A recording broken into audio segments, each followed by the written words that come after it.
రాష్ట్రాన్ని తప్పుదో పట్టించడం తప్ప ఇంకోటి కాదు. అయినా ఇంకో మాట, గతంలో మా ప్రభుత్వం ఉన్నప్పుడు ₹1,00,000 రుణమాఫీ చేస్తే 36 లక్షల మంది రైతులకు రుణమాఫీ జరిగింది. ఆ రోజు 17,000 కోట్లు చేశాం. మరి నువ్వు 2 లక్షలకు రుణమాఫీ చేస్తే సంఖ్య పెరుగుతుందా తగ్గుతుందా? నువ్వు 2 లక్షల రుణమాఫీకి చేస్తే ఇప్పుడు నువ్వు ఎంతమందికి అయిందంటున్నావు? 22 లక్షల మందికి అయిందంటున్నావు. మరి 36 నుంచి 22 అంటే 14 లక్షల మంది తగ్గుతారు ఎక్కడన్నా? మేము ఆనాడు ₹1,00,000 రుణమాఫీ చేస్తే 36 లక్షల మంది రైతులకైంది. మరి 2 లక్షల రుణమాఫీ చేస్తే 22 లక్షల మందికి ఎట్లయితుంది? అంటే 14 లక్షల మంది రైతులకు నువ్వు కోత పెట్టినావు. వాస్తవానికి 36 కంటే పెరగాలి. 1,00,000కు 2 లక్షలకు తేడా ఉంది కదా. మేము ఆనాడు 1,00,000 చేస్తేనే 36 లక్షలు అయితే నువ్వు 2 లక్షలు చేస్తే ఈ 47 లక్షలు జరగాలి కదా. కానీ 22 లక్షల మందికే చేసినావంటేనే దీంట్లో అర్థమైపోయింది ఎవరిని మభ్యపెడుతున్నావు, ఇవాళ ఏమనుకుంటున్నారు, ఎవరిని మోసం చేస్తున్నారు అనేది చాలా స్పష్టంగా ఈ రాష్ట్ర రైతులందరికీ కూడా అర్థమవుతా ఉంది. పట్టబగలు నట్టనడి బజార్లో ఇవాళ నిట్ట నిలువున రైతుల్ని ముంచి పరేషాన్ చేస్తున్నావు. నువ్వు నిజంగానే రుణమాఫీ అయిందనుకుంటున్నావా? ఒకవేళ రేవంత్ రెడ్డి గారికి నేను సవాల్ విసురుతున్నా, నిజంగా సంపూర్ణంగా రైతు రుణమాఫీ పూర్తయిందంటే నువ్వే చెప్పు, ప్లేస్ చెప్పు, డేట్ చెప్పు, టైం చెప్పు, ఏ జిల్లాకు పోదాం, ఏ మండలానికి పోదాం, ఏ గ్రామానికి పోదాం, నువ్వు చెప్పు, నేను వస్తా. నా నియోజకవర్గానికి వస్తావా, నీ నియోజకవర్గానికి పోదామా, రాష్ట్రంలో ఎక్కడ పోదామో నువ్వే డిసైడ్ చేయి. అక్కడనే పోయి ఆ ఊర్లో రైతులను అడుగుదాం, కుల్లా రుణమాఫీ అయిందో కాలేదో తేల్చేద్దాం. ఊకే నువ్వు నోరున్నది కదా, మైక్ ఉన్నది కదా అని నోటికొచ్చినట్టు మాట్లాడితే రుణమాఫీ కాదు. పోదాంపా, ఏ ఊరికి పోదామో, ఏ ఊర్లో పోయి అడుగుదాం రుణమాఫీ సంపూర్ణంగా అయిందా కాలేదా. నువ్వు చెప్పిన ప్రకారంగా 15 ఆగస్టుకు ఆ గ్రామంలో రైతులందరికీ రుణమాఫీ అయిందా లేదా, మరి అక్కడనే పోయి అడుగుదాం. నేను ఉదాహరణ చెప్తా. ఇవాళ మా జహీరాబాద్ నియోజకవర్గంలో ఏడాకులపల్లి అనే ఒక పిఎస్సిఎస్ ఉంటుంది, కోఆపరేటివ్. ఏడాకులపల్లి పిఎస్సిఎస్లో చూస్తే అక్కడ ఉన్నటువంటి రుణమాఫీకి అర్హులైనటువంటి రైతులు 487.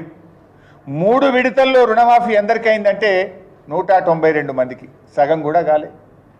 కావలసిన డబ్బు 6 కోట్లు అయింది, 1,38,00,000. ఇది రుణమాఫీ అయినట్ట?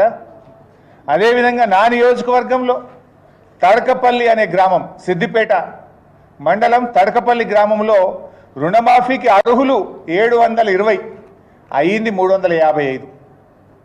అయింది 355. అదేవిధంగా బోరంపేట మా వివేక్ గౌడ్ గారి నియోజకవర్గంలో, కుత్బుల్లాపూర్ నియోజకవర్గం బోరంపేట పిఎస్సిఎస్లో 632 మంది రైతులు ఉంటే కేవలం 14 మందికి మాత్రమే లోన్ వేవర్ జరిగింది. ఇక రుణమాఫీ అయిపోయిందని నువ్వు మాట్లాడబట్టివి. నా నియోజకవర్గంలోని బక్రీ చెప్పాల్ వెల్కటూరులో రుణమాఫీకి అర్హులైన రైతులు 620, అయింది 320, కానటువంటి వాళ్ళు 400 మంది. ఇవాళ మేము తెలంగాణ భవన్లో ఈ నెల 6వ తేదీ నాడు ఒక కాల్ సెంటర్ పెట్టినాం. రుణమాఫీ కానటువంటి రైతులు తెలంగాణ భవన్కు మీరు వాట్సాప్ మెసేజ్ చేయండి, ఫోన్ చేయండి అంటే మాకు వచ్చిన సంఖ్య 1,16,441 ఫోన్లు వచ్చినాయి.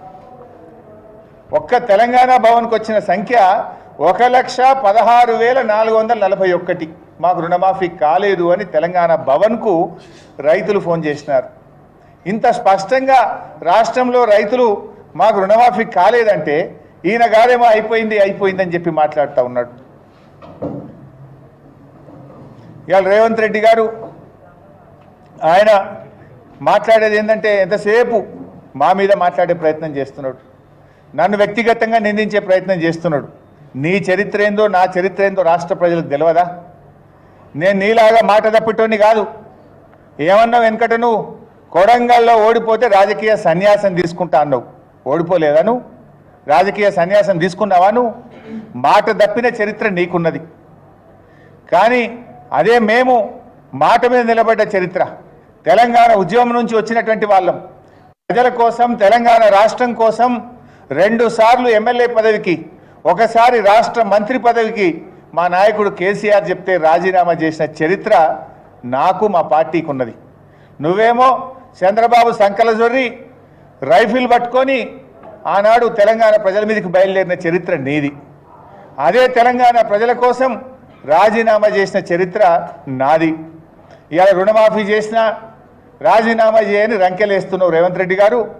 నేను నీకు స్పష్టంగా ఆ రోజు నా సవాల్ మీరందరూ కూడా మీరే సాక్ష్యం. గన్ పార్కులో అసెంబ్లీ ముందు అమరవీరుల స్తూపం దగ్గర నేను చాలా స్పష్టంగా చెప్పిన ఆ రోజు కావాలంటే రిజిగ్నేషన్ లెటర్ కూడా ఆ రోజు ఇచ్చిన కాపీ మీ అందరి దగ్గర ఉంది, మళ్ళీ కూడా ఇస్తా మీకు. ఆ రోజు చాలా స్పష్టంగా చెప్పిన 15 ఆగస్టు లోపు రుణమాఫీ సంపూర్ణంగా చేయాలని, 6 గ్యారంటీల్లో ఉన్న 13 హామీలను సంపూర్ణంగా చేయండి, నేను నా పదవి వదులుకోవడానికి సిద్ధంగా ఉన్నా అని చెప్పిన. రాష్ట్ర ప్రజల కంటే రైతుల కంటే నా పదవి నాకు ముఖ్యం కాదు అని చెప్పిన. కానీ జరిగింది ఏంది? 6 గ్యారంటీల సంగతి పక్కన పెట్టు, రుణమాఫీని కూడా నువ్వు పూర్తిగా చేయలేదు. అడ్డంగా దొరికిపోయినావు నువ్వు. నేను అనుకున్నట్లే రుణమాఫీ పేరిట రైతుల నెత్తిన కాంగ్రెస్ టోపీ పెట్టిండు రేవంత్ రెడ్డి గారు.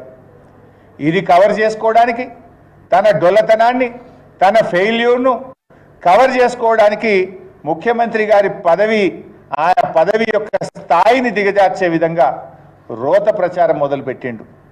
అధికారంలోకి వచ్చింది, మేము 2 లక్షల రుణమాఫీ చేస్తామని చెప్పారు మీరు. ఆనాడు ఎలక్షన్లలో కూడా రెచ్చగొట్టిరు, పోండి తొందరగా అప్పులు తెచ్చుకోండి, మేము అధికారంలో రాగానే 2 లక్షల రుణమాఫీ చేస్తామన్నారు. పోనీ తీరా అధికారంలోకి వచ్చినాక జరిగింది ఏంటంటే 8 నెలలు గడిచినాక ఇవాళ రుణమాఫీకి గండి కొట్టినావు. అధికారం దక్కించుకోవడానికి మోసం, దక్కిన అధికారాన్ని నిలుపుకోవడం కోసం మోసం. నీ 8 నెలల ప్రయాణం అంతా కూడా మోసాల చరిత్రనే, మొత్తం మోసాలు తప్ప ఒక్క మాట మీద నిలబడ్డ చరిత్ర లేదు. అదే బీఆర్ఎస్ పార్టీ ఆ రోజు మేము మా 9.5 ఏళ్ల పాలనలో రైతు బంధు కింద 70,000 కోట్లు రైతులకు నగదు బదిలీ చేశాం. రుణమాఫీ కింద 30,000 కోట్లు రైతులకు అందించాం. మా 9.5 ఏళ్లలో 1,00,000 కోట్ల రూపాయలు నేరుగా రైతులకు అందించిన ప్రభుత్వం ఈరోజు బీఆర్ఎస్ ప్రభుత్వం. నువ్వు మాత్రం ఎన్నికల ప్రచారంలో ఉదరగొట్టి ఇవాళ అధికారంలోకి వచ్చిన తర్వాత ఉసూరు పెంచినటువంటి పరిస్థితి. రైతులకు రైతు భరోసా అన్నావు, రైతు కూలీలకు ఇస్తా అన్నావు, కౌలుదారులకు ఇస్తా అన్నావు, అందరికీ ఎగనామం పెట్టినావు.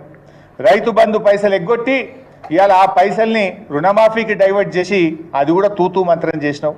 ఇవాళ ఆగస్టు 20వ తారీఖు వచ్చింది, కేసీఆర్ గారు ఉండగా జూన్ జూలైలో రాష్ట్రంలో రైతులందరికీ రైతు బంధు వచ్చింది.